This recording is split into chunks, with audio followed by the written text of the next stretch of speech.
I'll address the question first, and then I'll tell you a little bit about how I decided to cope with this, because I lived in Nashville for 16 years, and then I moved to New York.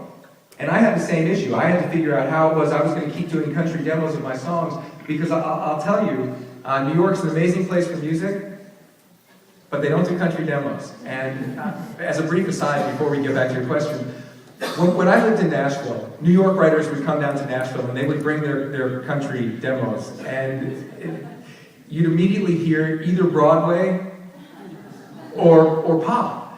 But it works exactly the same way in the other direction. When I was living in New York, country writers would come up to New York and play us their pop demos that sounded like country.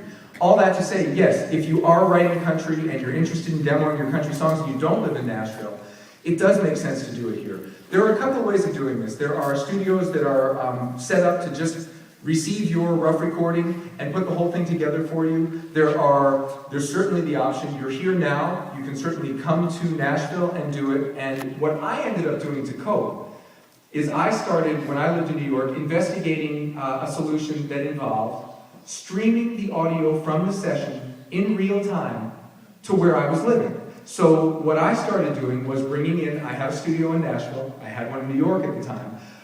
I would bring in my players and my singers and an engineer in Nashville and stream the session in real time to New York so that I could make decisions along with them, so I could hear what the singer was doing, understand if it was working or not, and in real time say back to the singer, listen, is there any way on the second verse we can, etc., etc. That's a service I now provide for everyone else. I started doing it for myself, and I realized, you know what, there are actually people out there who would like to do this. So the short answer is there are lots of options. You can come here, you can send your stuff in, and just trust the folks that are doing it. And there are certainly reputable studios that do that. Or you can do this sort of hybrid in between. There are lots of ways of approaching it.